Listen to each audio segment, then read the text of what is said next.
Me llamo Aisha Al-Muteri. Tengo 45 años y nací y crecí en Al-Qasim, un pequeño pueblo en el corazón de Arabia Saudita, conocido por sus rígidas tradiciones y costumbres conservadoras. Desde muy joven, mi vida estuvo marcada por reglas aparentemente inquebrantables, un mundo donde la palabra de Dios y la autoridad humana dominaban todos los aspectos de la existencia. Crecí aprendiendo a respetar a Alá por encima de todo, a obedecer a mi padre sin rechistar y a seguir fielmente las costumbres que me enseñaron desde que aprendí a hablar. Desde muy joven, mi rutina estaba marcada: honrar a Alá, aceptar lo que se me impusiera y jamás cuestionar las tradiciones que regían a nuestra familia y comunidad. No había lugar para la duda ni para los deseos personales. Lo que importaba era la sumisión y la obediencia. A los 17 años, mi vida cambió radicalmente cuando mi padre decidió que era hora de casarme. Me prometieron con Sheikh Abdullah Al-Hari, un hombre influyente que ocupaba un puesto destacado en el Ministerio de Asuntos Islámicos. Nunca había visto su rostro antes de nuestra boda, y la noche en que nos unimos fue una mezcla de miedo, incertidumbre y resignación. Este matrimonio concertado no fue solo un acuerdo familiar, sino un honor que elevó nuestra reputación. Como joven insegura y temerosa, sabía que mi papel era ser una esposa obediente, incluso sin amor. Me convencí de que el amor llegaría con el tiempo, que aprendiendo a obedecer y servir, podría encontrar el camino hacia el afecto. Después de todo, eso era lo que hacían las mujeres buenas y devotas: aceptar, callar y adaptarse. Aprendí que el amor era un proceso de entrega silenciosa. La sumisión, la paciencia y el silencio se convirtieron en mis compañeros constantes. A partir de ese momento, mi vida dejó de pertenecerme. Era propiedad de mi esposo, de su fe y de las expectativas sociales que él llevaba conmigo. Vivíamos en una casa grande en el pueblo de Al-Nakil, Riad. La residencia era imponente: puertas altas, suelos de mármol pulido y un aroma constante a oud y cardamomo llenaba las habitaciones. A pesar del lujo, había algo pesado en el aire, una presión constante por ser perfecta, ya que mi conducta se reflejaba directamente en el prestigio de mi esposo. Mi vida estaba rodeada de reglas estrictas. Usaba abaya y niqab en todo momento, incluso en interiores, sobre todo cuando venían de visita parientes varones. El mundo exterior estaba restringido a mí, y hablar en público era una rareza. Mi función era ser la guardiana de la casa, la anfitriona perfecta para imanes y visitantes importantes, y criar a nuestros hijos bajo la estricta guía del Corán. Tenía prohibido tener amistades fuera del círculo familiar o dedicarme a aficiones no relacionadas con la religión. Mis días los dedicaba a preparar té con esmero, memorizar suras y practicar la ablución antes de cada oración. Todo ello mientras me esforzaba por mantener el orden absoluto en casa. Sheikh Abdullah era una figura respetada y temida en los círculos religiosos, especialmente entre los clérigos de la gran mezquita de la Meca. En casa, era severo y distante, recordándome constantemente mis deberes religiosos en nombre de Alá. 2 años después de casarnos, Dios nos bendijo con una hija, a la que llamamos Hila. Cuando la abracé por primera vez, algo nuevo y sorprendente nació en mí: un amor puro, genuino e incondicional, como nunca antes había sentido. No era miedo ni obligación, sino un amor intenso y verdadero. En los momentos de tranquilidad, cuando nadie me veía, le cantaba a Hila con ternura, susurrándole mis sueños que nunca me había atrevido a tener. Quería que tuviera una vida diferente, llena de libertad para sonreír, aprender y explorar el mundo. Hila era la luz que iluminaba mi existencia, una presencia que me infundía esperanza y valor para seguir adelante. A medida que Hila crecía, su personalidad se hizo más evidente. Era curiosa, inquisitiva, y su risa era sonora y contagiosa, algo inusual en las niñas de nuestra familia. Hila poseía una inteligencia aguda y una determinación que la hacían única. Incluso mi esposo, conocido por su rigor, se ablandaba con ella. La llamaba cariñosamente mi pequeña luna, y soñaba en grande para ella, planificando un futuro prometedor, donde estudiaría en las mejores instituciones. Cuando Hila cumplió 16 años, empezamos a hablar de su futuro. Mi marido quería que siguiera sus pasos y estudiara Derecho Islámico en la Universidad Rey Saud de Riad. Pero Hila tenía otros planes. Le fascinaban la literatura, la filosofía y los idiomas, áreas que, para nosotros en esa cultura, parecían lejanas e incluso prohibidas para una mujer. Yo apoyaba sus sueños en secreto, aunque no podía expresarlos abiertamente. Tras largas conversaciones y negociaciones, Sheikh Abdullah, aunque a regañadientes, accedió a que Hila estudiara en el extranjero. Fue una decisión excepcional y privilegiada, ya que su posición le otorgaba ciertos privilegios que otras familias no tenían.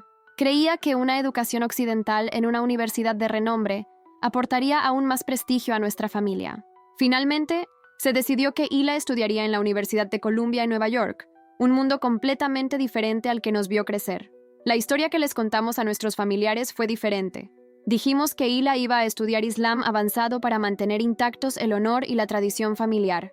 Pero en el fondo, sabíamos que tendría mucha más libertad lejos de casa, en un lugar donde nadie la vigilaría. Preparé su maleta con cuidado, colocando ropa discreta, mangas largas, pañuelos, su Corán y su alfombra de oración. La besé con ternura en la frente y le dije que nunca olvidara a Alá, que la fe la guiaría en todo momento. Sin embargo, en el fondo, murmuré una oración diferente, una súplica silenciosa para que, a pesar de todo lo que nos habían enseñado, pudiera encontrar la verdadera alegría, un propósito superior y la libertad de buscar la verdad que merecía conocer.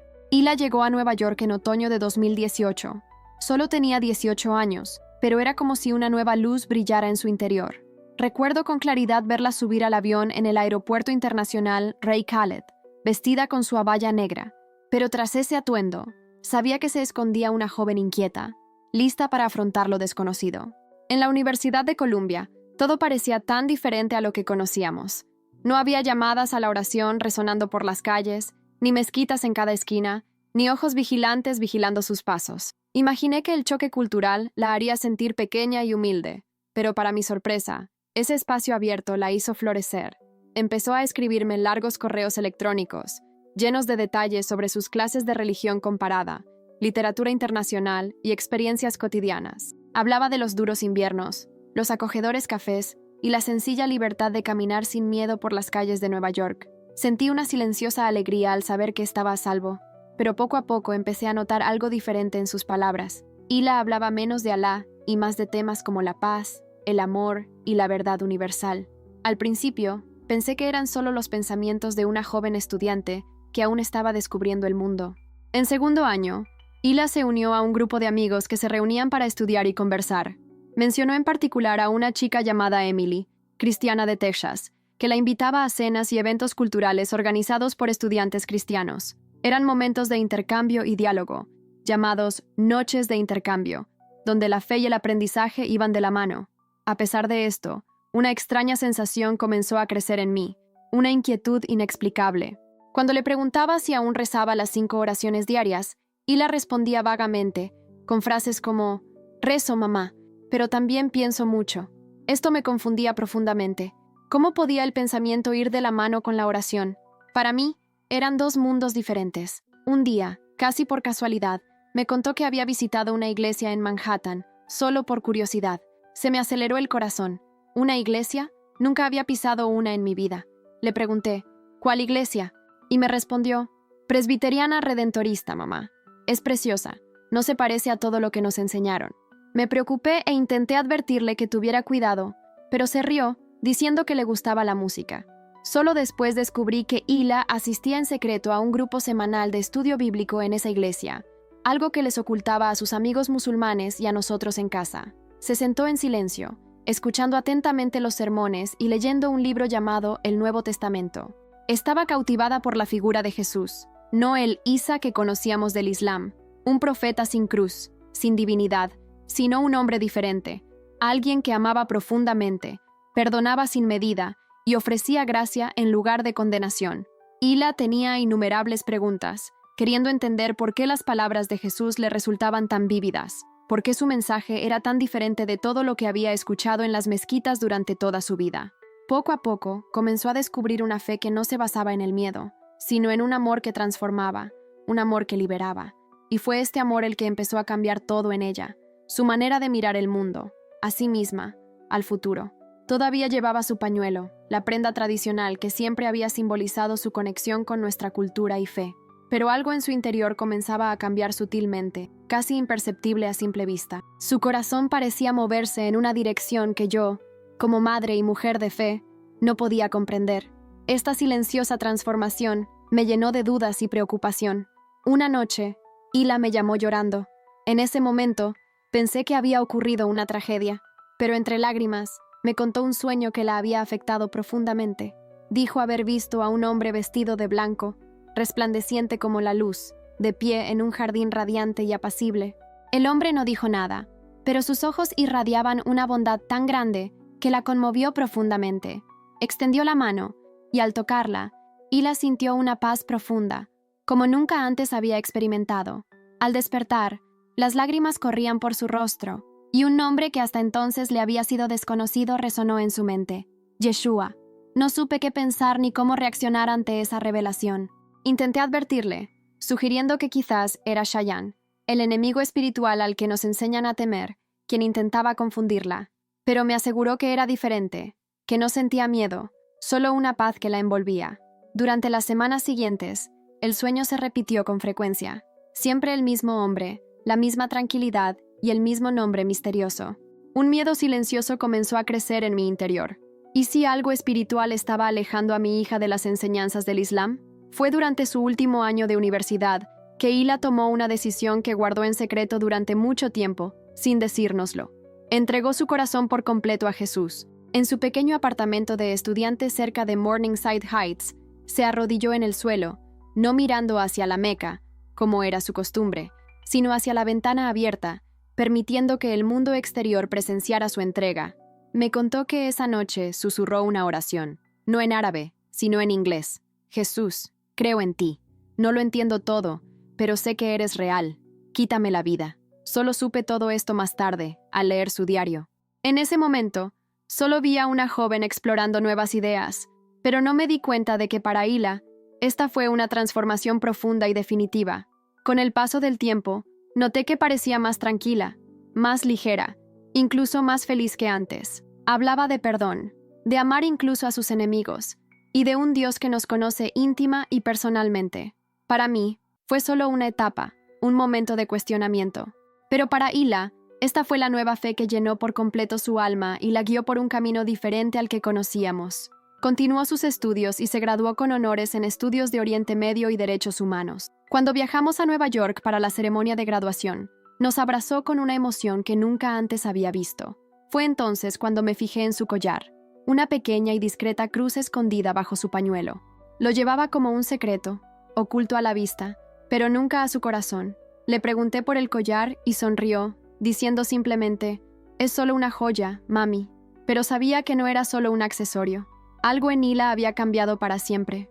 Ese verano, regresó a su hogar en Riad. La recibí con alegría y orgullo, convencido de que había regresado preparada para servir a su país con dignidad, como siempre había soñado. Sin embargo, Hila trajo mucho más que un diploma. Trajo un mensaje, una semilla que, aún no lo sabía, sacudiría profundamente todo lo que habíamos construido. La hija que había criado bajo los preceptos del Islam había dejado atrás esa fe y ahora llevaba el nombre de Jesús en su corazón, y con ese nombre, una tormenta que estaba a punto de transformar nuestras vidas para siempre. Cuando Hila llegó a Riad, era el verano de 2022. El aire caluroso y pesado parecía suspendido, al igual que el tiempo en nuestra casa, que seguía exactamente igual que ella la había dejado. Pero yo sabía, en el fondo, que nada volvería a ser igual. Su habitación seguía exactamente como la había dejado. La alfombra de oración estaba cuidadosamente doblada en el estante, intacta, y el Corán reposaba en silencio sobre la mesita de noche, como si nada hubiera cambiado. Pero la Hila que regresó a casa era diferente. Caminaba por las habitaciones con una extraña calma, casi como una visita en su propia casa. Estaba tranquila, serena, diferente de la chica inquieta que una vez se había ido.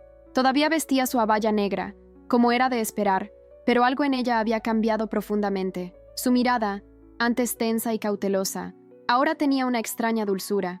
Su sonrisa era más paciente, menos forzada. Una mañana, mientras lavaba la ropa, vi una pequeña cadena de plata entre los pliegues de su bufanda. Una delicada cruz colgaba de ella, discreta, casi tímida. Mis manos empezaron a temblar y por un instante, el mundo pareció detenerse a mi alrededor. Volví a colocar la cadena con cuidado, en silencio, sin decir palabra. En la superficie, intenté convencerme de que era solo un objeto, un simple regalo de una amiga, algo insignificante. Pero en el fondo, sabía que significaba mucho más. Era una señal, una silenciosa advertencia de que las cosas estaban cambiando. Con el paso de las semanas, noté otros cambios en Hila. Ya no nos acompañaba en cada oración como antes. A menudo, cuando la llamada a la oración resonaba por el barrio desde la mezquita al Rama, se quedaba en su habitación, lejos. Cuando le preguntaba si había rezado, respondía con un susurro: «Sí, mami». Pero había algo en su mirada, una distancia que no podía comprender. Un viernes, fuimos juntos a la oración del Juma en la mezquita local, donde el imán Al-Faraj pronunció un poderoso sermón sobre los peligros de la influencia occidental y lo que él llamó amenazas a la verdadera fe. Después de la oración, Hila se acercó al imán y, con una calma que me sorprendió, preguntó: «¿Cómo podemos estar seguros de que el Corán no ha sido alterado con el tiempo?». El rostro del imán cambió de inmediato. La serenidad dio paso a la firmeza. La reprendió con suavidad pero autoridad, diciendo: «La duda es el camino a la destrucción. Hija, no cuestiones lo que es perfecto». Me disculpé por ella y la aparté rápidamente, susurrándole que nunca más volviera a hablar así en público. Pero ella me miró con calma y dijo: «Solo pregunto lo que mi corazón necesita saber». Al principio, intenté convencerme de que era solo un choque cultural inverso. Muchos estudiantes que regresaban de Occidente estaban confundidos e inseguros. Quizás a Hila simplemente le costaba readaptarse. Incluso me culpaba por enviarla tan lejos, a un lugar donde las iglesias eran comunes y las ideas cristianas estaban por todas partes. Una noche, con el corazón apesadumbrado, le pregunté en voz baja: «¿Todavía crees en el Corán, hija mía?». Sonrió, me tomó de la mano y respondió: «Creo en la verdad, mamá». Esa respuesta no era lo que quería oír. Sentí una mezcla de miedo, vergüenza y tristeza que no sabía cómo expresar. Guardé silencio. No se lo dije a su padre ni hablé con nadie. Pensé que el silencio preservaría la paz, que tal vez regresaría con nosotros, que esta extraña etapa estaba pasando. La amaba demasiado como para dejarla ir por miedo a las consecuencias, pero en el fondo, sabía que estábamos al borde de algo que escapaba a mi control. Entonces, una noche, todo cambió. Estábamos sentados juntos en el porche, viendo cómo el cielo se tornaba naranja y morado a medida que el sol desaparecía tras los edificios. Hila se giró hacia mí, y sus ojos reflejaban algo que no pude identificar. Una mezcla de valentía, ternura y convicción. Habló lentamente, con una voz que parecía firme pero dulce. «Mamá, ahora creo en Jesús. Me encontró en Nueva York. Por un instante, el mundo se detuvo para mí. Se me cortó la respiración y quise fingir que no la había oído, pero sus palabras resonaron demasiado fuerte en mi pecho». «¿A quién le crees?», pregunté, intentando controlar el temblor en mi voz. «En Jesús», repitió con convicción, «no solo como profeta, sino como Señor». La miré con incredulidad, tratando de comprender lo que esas palabras significaban para mi hija, para nuestra familia, para todo en lo que creíamos. Mi hija, criada en una familia musulmana respetada y tradicional, acababa de revelarme algo que nunca imaginé oír. Había abandonado el Islam. Fue como si el suelo desapareciera bajo mis pies y el mundo entero se descontrolara. Mis pensamientos corrían a mil y un profundo temor se apoderó de mi pecho. No era solo por el destino de su alma, al que temía con todas mis fuerzas, sino también por nuestra seguridad, por todo lo que podría suceder si alguien se enteraba. En nuestro país, la apostasía no es un asunto trivial, es un peligro mortal. Sin embargo, a pesar del terror, no quería denunciarla. Era mi hija. Después de aquella noche fatídica, comencé a percibir a una nueva Hila, más abierta, más segura de sí misma, aunque aún sutilmente. Una tarde, la oí hablar en el jardín con Muna, la hija de nuestro vecino, una niña brillante e inquieta, hija del juez Khalid al-Dosari. Estaban sentadas juntas, tomando té, y pude oír la voz de Hila, tranquila y dulce, hablando de paz, perdón y amor. Nunca había escuchado la palabra Jesús directamente, pero yo sabía muy bien lo que estaba sucediendo. Esa era la semilla de la fe que crecía lejos de la mirada vigilante de nuestra comunidad. Más tarde esa noche, decidí confrontarla.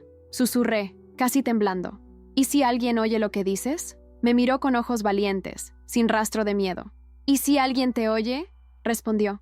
«Muna hace las mismas preguntas que yo una vez. Mamá, ¿no quieres que encuentre respuestas?». Esa respuesta me destrozó. Sentí una intensa mezcla de orgullo y miedo, porque la valentía que vi en ella era impresionante. Demasiado valiente, incluso demasiado valiente para mi propia paz mental. Le advertí, le supliqué, recordándole que la gente muere por menos que eso, que incluso un atisbo de duda en el lugar equivocado puede tener consecuencias nefastas. Pero sonrió, con una calma que me asustó, y dijo simplemente: «No tengo miedo, sé quién me sostiene». La tensión en nuestro hogar crecía día a día. Hila ya no intentaba ocultar su identidad. Seguía vistiendo su abaya negra y cumpliendo con sus deberes cuando era necesario, pero su corazón, lo veía claramente, ya no estaba con nosotros. Su mirada, sus acciones, todo indicaba una profunda transformación. Mientras tanto, mi esposo, Sheikh Abdullah, seguía sin comprender del todo lo que ocurría. Sin embargo, sí notaba sus largas horas encerrada en su habitación, su negativa a asistir a algunas reuniones familiares y su reticencia a recitar el Corán con él. Un día, con tono serio, me dijo: «Hay algo diferente en su mirada. No es rebelión, es algo más profundo. Vigílala». Asentí, intentando ocultar el miedo que me invadía. Sabía que la tormenta se avecinaba y que cuando llegara, ninguna oración, ninguna posición, ninguna reputación podría protegerla ni a ella ni a mí. Aún así, guardé el secreto de Hila para mí. No podía traicionar su confianza. Cargaba sola con esa pesada verdad, sabiendo que una sola palabra mía podría destruir todo lo que quedaba de nuestra familia. Pero también sabía que era solo cuestión de tiempo antes de que alguien lo descubriera. Ese momento llegó una cálida tarde de jueves a principios de septiembre. Hila estaba en su habitación, y Nura, nuestra criada, doblaba la ropa afuera. Yo estaba en la cocina cuando Nura entró corriendo, pálida y temblorosa, casi sin aliento, susurrando: «Señora, la oí. Está rezando, pero no en árabe». Cantó el nombre de Jesús. Casi se me paró el corazón, con las manos congeladas en medio del trabajo. Antes de que pudiera decir nada, Nura ya se había ido directa a Abdullah. En cuestión de minutos, entró en la habitación de Hila con pasos pesados y mirada furiosa. Lo seguí, rogándole en silencio que mantuviera la calma, pero ya era demasiado tarde. Hila estaba sentada en la cama, con la Biblia abierta frente a ella, moviendo los labios en una oración silenciosa. Abdullah agarró el libro con fuerza, lo arrojó al otro lado de la habitación y gritó: «¿Estás escupiendo al Islam? ¿Estás rechazando a Alá aquí, en mi casa?». Pero Hila no se amilanó. Lo miró firme, sin miedo, y permaneció en silencio, más fuerte que cualquier palabra. Ese silencio solo pareció enfurecerlo aún más. Abdullah golpeó la pared con fuerza, se volvió hacia Hila y gritó: «¿Entiendes lo que esto significa? Has deshonrado mi nombre, a nuestra familia, a todo lo que representamos». Intenté interponerme entre ellos para calmarlo, pero me apartó bruscamente como si fuera un obstáculo. Esa misma noche, hizo 2 llamadas telefónicas, una al hermano que trabajaba en el ministerio y otra al imán al-Araj, nuestro líder espiritual local. El imán llegó temprano a la mañana siguiente, con su bolsa de aceites y versos del Corán. Nos dijo que Hila sin duda había sido influenciada por espíritus malignos durante su estancia en el extranjero. Entonces comenzó la ruqia en su habitación, recitando versos en voz alta, colocando las manos sobre la cabeza de Hila, quien permaneció inmóvil, sin resistirse, pero tampoco fingiendo creer. Al terminar, Hila dijo con calma: «No puedes expulsar lo que no está aquí». El imán, atónito, la miró a ella y luego a Abdullah, y dijo: «No puedo ayudarla, no es confusión, ha abandonado el Islam». Abdullah no durmió esa noche. Deambulaba por los pasillos de la casa como un león furioso, murmurando versos en voz baja. Al día siguiente, me llamó y me anunció: «Vayamos a Medina. Ella renunciará a esta mentira ante la congregación de la mezquita Nabawi. Debe presentarse ante los omeyas y declarar su creencia en Alá y su profeta, o no significará nada para nosotros». Lloré desesperadamente, rogándole que no la obligaran a hacer esto. Creía que obligarla solo le traería más vergüenza y dolor, pero ya había tomado una decisión. Con tristeza, hicimos las paces y partimos hacia Medina a la mañana siguiente. Durante el viaje, Hila permaneció en completo silencio. No lloró, no suplicó, no dijo ni una palabra. Al llegar a la mezquita, Abdullah habló con el imán en privado, arreglándoselas para que Hila hablara ante la congregación. Pero cuando llegó el momento, y todas las miradas se posaron en ella, Hila simplemente declaró con firmeza: «Creo en Jesucristo, el Hijo de Dios». La mezquita se llenó de exclamaciones de asombro e indignación. Alguien gritó: «Astagfurala». El rostro de Abdullah palideció de rabia. Agarró a Hila del brazo con fuerza y la sacó a rastras de la mezquita. Lo seguí, rogándole que parara, pero permaneció en silencio, sumido en su furia. Esa noche, de vuelta en Riad, Abdullah encerró a Hila en el sótano de la casa, una habitación fría, oscura y sin ventanas que usábamos como trastero. Le quitó el teléfono, los libros e incluso las almohadas. «Hasta que vuelvas al Islam, te quedarás aquí», dijo con frialdad. Le supliqué, recordándole que Hila era su única hija, siempre buena y leal. Pero para él, se había convertido en una enemiga de Alá, trayendo la muerte a nuestra puerta. Esto es un crimen de honor, declaró. Estoy lavando la vergüenza. Apenas podía creer las palabras que salían de su boca. Ya no era el hombre con el que me había casado. Se había convertido en alguien dispuesto a destruir a su propia hija para proteger su reputación. Los días se convirtieron en semanas. Hila estaba encerrada en ese sótano, viviendo solo a pan y agua. Al principio, cantaba suavemente para sí misma. Luego, rezaba en voz alta, en inglés. Me senté cerca de la puerta, escuchando sus oraciones con lágrimas en los ojos. Una noche, mientras Abdullah dormía, bajé a escondidas y le di una manta y algo de comida. También logré leerle algunos versículos de la Biblia. Hila me besó las manos y me dijo, con una serenidad que me partió el corazón, «No te preocupes, mami. Puede que me haga daño en el cuerpo, pero no en el alma». Cada vez que veía a Hila, parecía más débil, como si se desvaneciera lentamente, pero en su interior había una fuerza que resistía con tenacidad. Su cuerpo demacrado delataba el dolor que cargaba, pero su espíritu permanecía firme, indomable. Abdullah, en cambio, se estaba convirtiendo en un hombre diferente, un hombre consumido por una rabia profunda y creciente. Empezó a propagar entre sus hermanos y amigos que a Hila le habían lavado el cerebro con ideas occidentales, diciendo que era desagradecida y que necesitaba corrección. Incluso habló con un clérigo en la Meca, intentando convencerlo de que la enviara a un centro de rehabilitación especial, un lugar donde, según él, podían arreglar a quienes se desviaban del buen camino. Vivía con miedo constante, preocupada de que tuviera planes aún más siniestros para mi hija. Quería salvarla, pero no sabía cómo actuar, pues todos mis movimientos eran vigilados. Nora, la criada, que antes había mostrado cierta compasión, ahora se retraía, volviéndose silenciosa y distante, rechazando incluso las pequeñas muestras de cariño que solía brindarme. Las visitas de los amigos del barrio cesaron, y los rumores comenzaron a circular por la comunidad. Sabía que no tardaría en que alguien del ministerio descubriera lo que estaba sucediendo. Aún así, no podía librarme de la pesadilla que se había apoderado de nuestro hogar. Todas las noches, arrodillada en mi habitación, susurraba una oración que apenas entendía, las mismas palabras que Hila me había dicho una vez. Jesús, si eres real, protege a mi hija. No sabía con quién hablaba, ni si alguien me escuchaba, pero era mi única esperanza, mi ancla en ese mar de desesperación. El hombre al que una vez respeté y amé ahora me aterraba profundamente. Nuestro hogar, que debería haber sido un remanso de amor, se había convertido en una prisión, y mi hija en su prisionera. Pero Hila, incluso en prisión, nunca dejó que su espíritu se desmoronara. Cada vez que la miraba a los ojos, veía una llama feroz que ardía con más fuerza que el miedo, una valentía y una fe que me asustaban aún más porque sabía que Abdullah también las veía, y él las odiaba. Ese jueves por la noche, poco después de medianoche, ocurrió algo que jamás olvidaría. Acababa de terminar mi oración, aunque ya no estaba seguro de a quién le rezaba. Me senté en la sala, envuelto en silencio, hasta que un grito rasgó el aire. Era el grito de Hila, proveniente del sótano, ronco, agudo, lleno de dolor. Casi se me para el corazón. Corrí a la puerta, pero estaba cerrada. Abdullah había cogido la llave de la cama. Llamé con todas mis fuerzas, gritando su nombre, rogándole que parara. Incluso a través de la gruesa puerta, oí el sonido de la violencia, el crujido de la piel, el siseo del aceite caliente al rozar la carne y los sollozos ahogados de mi hija.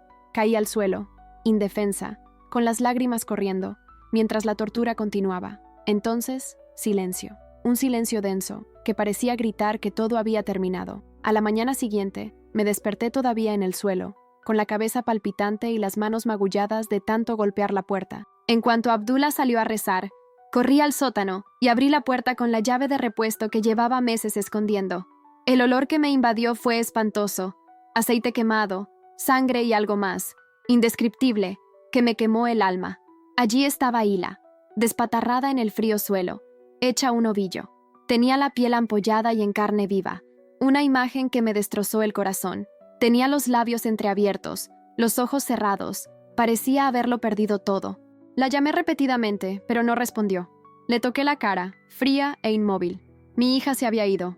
Mis gritos resonaron por toda la casa, pero nadie acudió. Nura, la criada, estaba en lo alto de la escalera, temblando en silencio. Había visto a Abdullah cargando el bote de aceite la noche anterior. Había oído los gritos, pero no dijo nada. Aproximadamente una hora después, la policía finalmente apareció. No fui yo quien los llamó. Fue Nura, la criada. Usó su teléfono oculto, haciendo la llamada a escondidas, con el miedo grabado en su rostro. Cuando llegaron los agentes, Abdullah se mostró extraño, con una calma fría y controlada que me dio escalofríos. Les contó que Hila llevaba meses sufriendo inestabilidad mental, que se había negado a comer, se había lesionado y finalmente murió de una crisis nerviosa. Para respaldar su historia, presentó informes médicos, documentos falsificados por una clínica privada de Jeddah. Los agentes examinaron el cuerpo, tomaron algunas notas, hicieron unas preguntas rápidas y se marcharon, sin autopsia, sin fotografías, sin investigación real. En menos de una hora, el caso se cerró como una muerte causada por una crisis de salud mental, sin cargos, sin arrestos. La verdad quedó sepultada junto con el cuerpo de mi hija, sepultada por la indiferencia y el miedo. Quería gritar, quería luchar con uñas y dientes para exponer lo que realmente había sucedido. Pero no había a dónde ir, nadie que me ayudara. Ningún abogado se atrevería a tocar un caso que involucrara a un ministro de alto rango, especialmente uno tan influyente como Abdullah. El nombre de Hila desapareció como si nunca hubiera existido. Su entierro fue rápido y silencioso, sin las tradiciones que solíamos honrar. No hubo un llamado a la oración sobre su tumba, ni amigos, ni vecinos, ni una despedida digna, solo un terreno baldío en un rincón olvidado del cementerio de Almalaz. Observé cómo bajaban su cuerpo, envuelto en una sencilla tela blanca, con el rostro ya pálido, borrado del mundo que había dejado. Abdullah no derramó ni una sola lágrima. Se quedó allí, murmurando versículos del Corán, con expresión rígida, y se fue antes de que la tierra se compactara, dejando tras de sí un vacío aplastante. Yo permanecí allí, sentado junto a la tumba, mucho después de que todos se hubieran ido. Me arrodillé en la tierra fría y lloré hasta que se me quebró la voz, susurrando disculpas a mi hija, implorando su perdón. Lo intenté, dije entre sollozos. Intenté protegerla, hablar con él, encontrar otra manera, pero al final fracasé. Como madre, fracasé miserablemente. No pude detener el cruel destino que se la llevó. No pude deshacer lo que ya estaba hecho. Regresé a casa esa noche, a un lugar que ahora era una prisión silenciosa. El amargo olor a aceite quemado aún persistía en los pasillos, como una maldición que nunca desaparecería. Acostada en mi habitación, con las luces apagadas, miraba al techo, con el corazón oprimido por una tristeza que parecía interminable. Entonces algo sucedió. El aire cambió sutilmente, casi como si una presencia hubiera entrado silenciosamente en la habitación. Me incorporé, con el corazón latiéndome con fuerza, mientras un suave resplandor comenzaba a llenar el espacio a mi alrededor. Me giré lentamente hacia la puerta, y allí estaba, Hila. Ya no era como la había dejado, sino completa, viva. Su piel estaba impecable, sus ojos brillaban con una luz serena, y su cabello caía suelto sobre sus hombros. Llevaba un sencillo vestido blanco que irradiaba una calma luminosa. Su rostro reflejaba paz, sin rastro de ira ni dolor. Me miró y sonrió con esa ternura que jamás olvidaré. Estaba paralizado, incapaz de moverme ni respirar con normalidad. «Mami», dijo con voz suave, tranquila y llena de amor. «Te perdono, lo vi». Me recibió. Empecé a llorar, un llanto que mezclaba alivio y añoranza. Quería abrazarla, pero mis manos no me obedecían. No estaba allí para quedarse, ni para consolarme con su presencia física. Estaba allí para darme paz. Y entonces, tan silenciosamente como había aparecido, desapareció. Después de esa visión, no pude volver a dormir. Me senté en la oscuridad, esperando que la llamada a la oración de la mañana resonara por toda la ciudad. Pero no me levanté a rezar. No podía. Ya no sabía a quién dirigir mis oraciones. Alá nos salvó a mi hija. Los imanes nos abandonaron. Pero Hila encontró la paz. Vio algo real, algo que yo solo podía imaginar. Y me aferré a esas palabras que repetía una y otra vez. Me encontró, mami. Jesús me encontró. En ese momento, entre el dolor y la esperanza, era la única verdad que tenía sentido para mí, el único salvavidas al que podía aferrarme. Esa noche lo cambió todo en mi interior. Ya no era la misma mujer que había sido. Aún no lo entendía todo. De hecho, estaba muy lejos de comprenderlo. Pero algo había cambiado en lo más profundo de mi corazón. Lo que Hila había visto, esa luz que la acogió al final, no podía ser una mentira. Era amor, un amor puro, brillante e incondicional. Por primera vez en mi vida, sentí un deseo creciente de buscar ese amor, incluso si eso significaba perder todo lo que conocía. Tras la muerte de Hila, nuestra casa se convirtió en una tumba silenciosa. Cada habitación me traía recuerdos de ella. El suave eco de su risa, las preguntas inquietas que hacía, las oraciones silenciosas que rezaba en su habitación a puerta cerrada. Pero no era solo su presencia lo que me atormentaba. Era el silencio de una religión a la que había dedicado toda mi vida.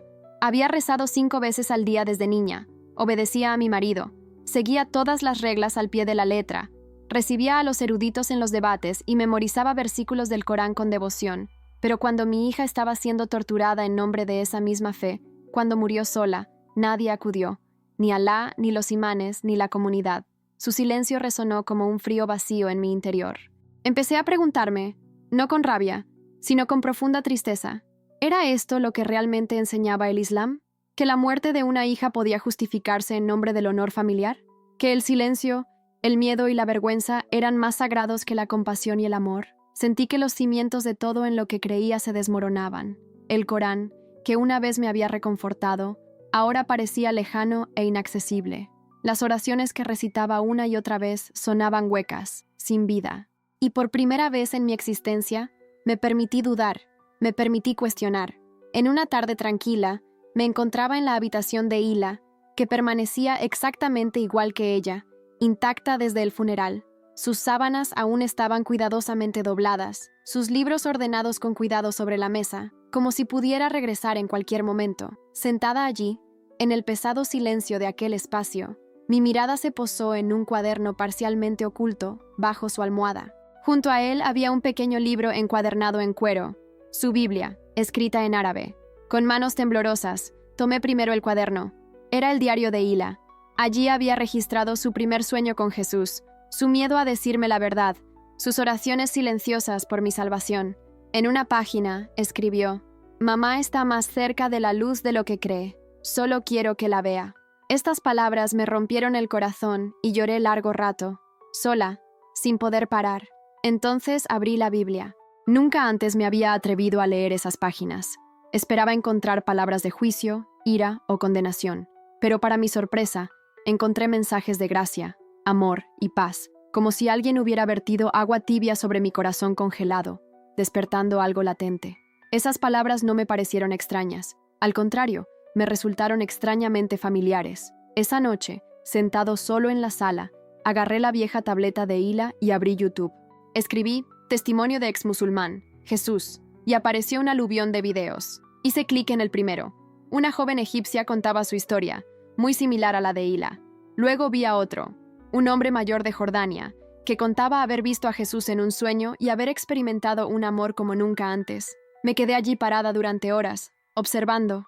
Algunas lloraban, otras sonreían, pero todas compartían el mismo mensaje. Habían abandonado su religión y encontrado algo más, una relación profunda y verdadera con alguien que las amaba, incluso en sus debilidades e imperfecciones. Fue entonces cuando me di cuenta de que no estaba sola con mis dudas, ni con el dolor de perder a una hija por su fe. No era la primera madre musulmana en plantear las preguntas que todas las demás evitaban. Estas historias me reconfortaban y, al mismo tiempo, me inquietaban. Sabía que me adentraba en terreno peligroso, pero no podía detenerme. Algo había comenzado dentro de mí, un movimiento silencioso, una llama que debía seguir. Esa misma noche, tuve un sueño que me impactó profundamente.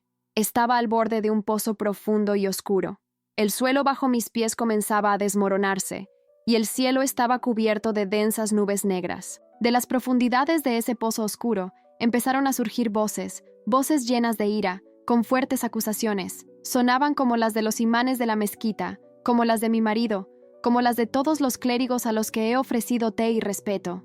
Me gritaban, «¡Traicionaste la verdad! ¡Mereces el fuego! ¡Rechazaste a Alá!». Caí de rodillas, abrumada por el miedo y la desesperación, suplicando ayuda, pero no había luz, ninguna salida. La oscuridad se sentía viva, casi palpable, envolviéndome las piernas, tirándome hacia abajo, como si quisiera tragarme entera. Grité pidiendo clemencia, un grito que se desvaneció en el vacío. Las voces se hicieron más fuertes, más crueles, y me sentí cada vez más solo. Entonces oí un susurro, suave, firme y tierno, completamente diferente del coro amenazante. «Este no es tu fin». En ese instante, la oscuridad se aflojó y logré abrir los ojos. Me incorporé en la cama, empapado en sudor, con el corazón latiendo con fuerza, y supe que esto no era solo un sueño, era una advertencia. La noche siguiente, me arrodillé junto a mi cama, sin mirar a la Meca, sin usar el tusbi, sin realizar ninguno de los rituales que siempre había hecho. Solo suavemente, con manos temblorosas, susurré palabras que nunca imaginé que diría. Jesús, si eres real, ven a mí. No sé quién eres, pero Hila te amaba. La vi su rostro. No tenía miedo. Si eres quien ella dijo ser, te necesito ahora. Por favor, muéstramelo. En cuanto esas palabras salieron de mis labios, sentí un cambio en el aire de la habitación. El aire se volvió denso, quieto y cálido, y entonces una luz suave y fija iluminó la esquina de la habitación. No era cegadora, pero era lo suficientemente brillante como para disipar el miedo. Me quedé paralizada, incapaz de moverme ni hablar. Entonces oí una voz, tranquila, serena, llena de una paz que nunca antes había sentido. Decía solo 5 palabras. No estás abandonada, Aisha. Las lágrimas corrían por mi rostro, y aunque no podía ver a nadie, supe que la voz era real. La luz era real. La paz llenaba cada parte rota de mi interior. Toda mi vida, había intentado ser perfecta antes de la religión, obedecer ciegamente. Pero en ese momento, simplemente fui conocida y amada. Me quedé en el suelo, llorando y respirando, durante lo que parecieron horas. Sabía, con todo mi ser, que algo dentro de mí había cambiado para siempre. No estaba lista para contárselo a nadie, ni para admitir mi conversión, pero algo dentro de mí se había despertado, una llama inextinguible. Ya no caminaba a ciegas en la oscuridad. Hila había visto la verdad, y ahora yo también. No sabía qué me deparaba el futuro, pero una cosa era segura: nunca volvería a callar. Había visto demasiado, había oído su voz, y nada volvería a ser igual. Después de esa noche, la luz que llegó y esa voz que escuché, supe que no podía seguir viviendo en Riad. Seguía viviendo bajo el mismo techo que un hombre que había quitado la vida a su propia hija. Todos los días, pasaba por la habitación donde Hila había reído, estudiado y rezado en secreto. Cada noche, tumbada en la cama, me preguntaba si Abdullah descubriría lo que yo ahora creía. No tenía un plan claro, pero sabía que tenía que irme antes de que se diera cuenta. Empecé a comunicarme discretamente en línea, usando una vieja dirección de correo electrónico que Hila me había ayudado a crear. Escribí un mensaje breve, lleno de miedo, pero sincero, y lo envié a una organización benéfica cristiana que había visto en uno de los testimonios de YouTube. En el mensaje, explicaba que era una mujer musulmana en apuros, una madre que había perdido a una hija por su fe en Cristo, y que estaba dispuesta a seguirlo, aunque me costara todo. 2 semanas después, recibí una respuesta. Era de una mujer llamada Sara, que trabajaba para una pequeña red cristiana dedicada a ayudar a creyentes perseguidos a encontrar un refugio seguro en entornos hostiles. No hizo muchas preguntas, solo una.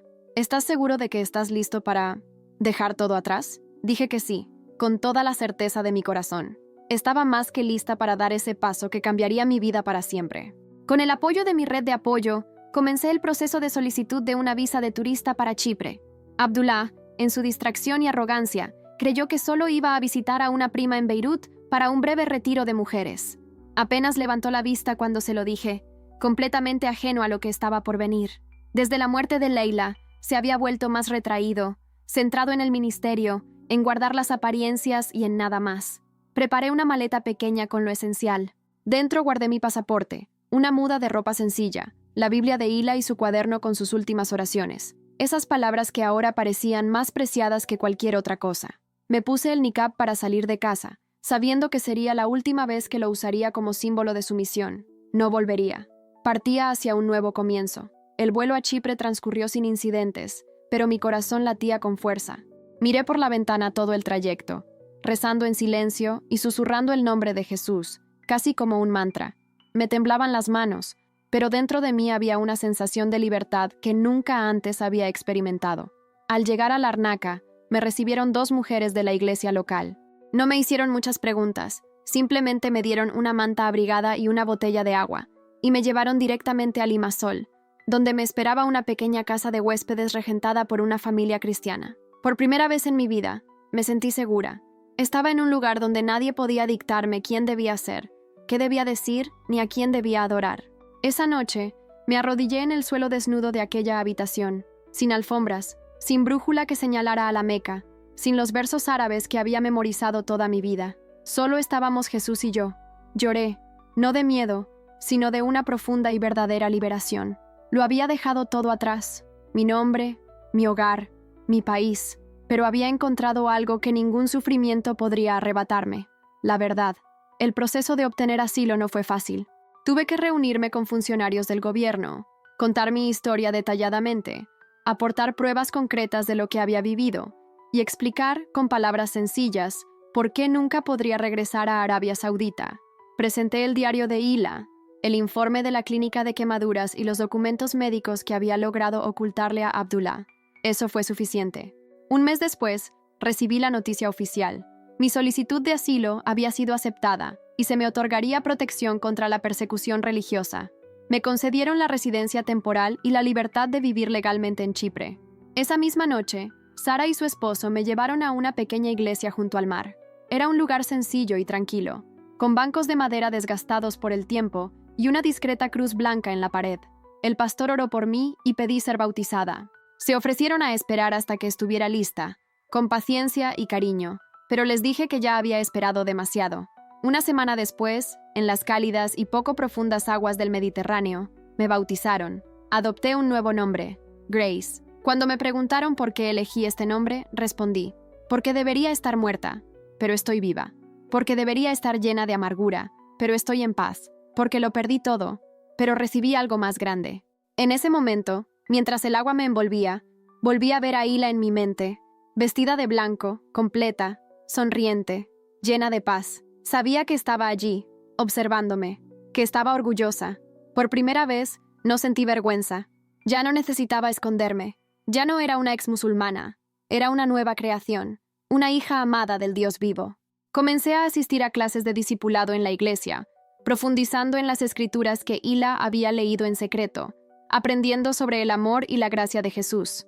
Allí, encontré sanidad para las heridas de la vida y la pérdida, en las promesas que Él hizo y la esperanza que ofrece. Poco a poco, los pedazos de mi corazón roto empezaron a recomponerse, no de la misma manera que antes, sino en algo nuevo, algo más fuerte. La noticia de mi partida llegó rápidamente a Riad. En cuestión de semanas, Abdullah anunció a la comunidad que lo había deshonrado, abandonando el Islam y desapareciendo en Occidente. Se volvió a casar con una mujer más joven, de una familia cercana a la corte religiosa, dejando claro que ya no era su esposa. No recibí un divorcio formal, solo un mensaje frío de su asistente: «Estás muerta para nosotros». En cierto modo, me lo esperaba. Recibí esta frase con una extraña satisfacción. Fue una sensación extraña ser borrada así, pero recordé lo que Hila había escrito: «Si el mundo te olvida, el cielo aún sabrá tu nombre». No tenía miedo. Ya estaba muerto por dentro. Ahora, estaba vivo en Cristo. Y esa vida, por solitaria o escondida que fuera, era infinitamente mejor que el palacio más hermoso construido sobre mentiras. No me quedaba familia, ni posesiones, ni un hogar al que regresar. Pero tenía la verdad, tenía paz y tenía un propósito. Con el apoyo del ministerio que me acogió, comencé a compartir mi historia. Al principio, de forma anónima, luego con mayor valentía y franqueza. Escribí artículos con un nombre falso, di entrevistas de audio con la voz entrecortada, participé en grupos de oración para mujeres que, como yo, habían experimentado pérdidas y traumas similares. Conté la historia de Hila, no con amargura, sino con esperanza, lo que había visto, oído y cómo me había transformado. Mi testimonio empezó a llegar a mujeres en lugares que jamás imaginé: Pakistán, Egipto, Sudán, incluso Irán. Muchas escribieron en secreto, usando nombres falsos y correos electrónicos cifrados. Algunas tenían dudas, otras, sueños como los de Hila. Algunas ya eran creyentes atrapadas en el silencio. A todas les dije lo mismo: no están solas, no las he olvidado. Hay un nombre sobre todos los nombres que las ve. Invoquen a Él, y Él les responderá. Hoy vivo en paz en Limassol. Limpio casas para ganar algo de dinero y enseño árabe a niños refugiados. Soy voluntaria en la iglesia, ayudo a preparar comidas para los recién llegados y paso las noches leyendo los salmos que Hila subrayó una vez. No tengo mucho, pero tengo suficiente. Suficiente paz para dormir, suficiente gracia para perdonar, suficiente fuerza para seguir hablando. A veces camino por la orilla del mar y hablo con Jesús en voz alta. Le hablo de las mujeres que siguen atrapadas, de las niñas que temen cuestionar, de madres como yo que ya han perdido demasiado. Le pido que les dé lo que me dio a mí, luz en la oscuridad. No he regresado a Arabia Saudita y nunca lo haré. Mi rostro no está en ningún muro familiar. Mi nombre no se menciona en ninguna reunión en Riad. Pero no estoy de luto. Ya no me escondo, no me avergüenzo, soy libre. Y por fin, soy conocido. Solía preguntarme por qué Dios permitió que Hila muriera, por qué no la rescató esa noche. Ahora lo entiendo. La muerte de Hila no fue el final, fue el principio de mi salvación. Su sangre no fue en vano. Su vida sembró una semilla en mí, una semilla que ahora florece. No pude salvarla, pero a través de su muerte, encontré la vida eterna. Hila me dio más de lo que yo jamás podría darle. A través de ella, conocí a aquel que salva, que restaura, que ama incondicionalmente. Su nombre es Jesús. Él es el único camino, la única verdad, la única vida. Ninguna cultura, ninguna religión, ningún sistema de control puede ofrecer lo que Él ofrece. Lo que perdí en este mundo, lo gané en la eternidad. Puede que nunca vea justicia aquí, pero he encontrado algo más grande que la justicia, la redención. Si lees esto y tienes miedo, lo entiendo. Si tienes dudas, recuerda que no eres una mala persona. Si te sientes solo, no te han olvidado. Hay una voz que te llama desde el silencio, una mano que te tiende en la oscuridad. Su nombre es Jesús. No tienes que tener todas las respuestas. No tienes que ser perfecto. Solo tienes que decir que sí. Viví en silencio demasiado tiempo. Seguí reglas que mataron a mi hija. Serví a una religión que nunca conoció mi corazón. Pero ahora sigo a un Salvador que me llama por mi nombre, que me vio cuando nadie más lo hizo, que me devolvió la voz. Y con esa voz hablaré. Seguiré diciendo la verdad. No importa quién intente silenciarme, porque en algún lugar otra Hila espera, y su historia necesita ser contada. Jesús es real, su amor es real, y te encontrará como me encontró a mí.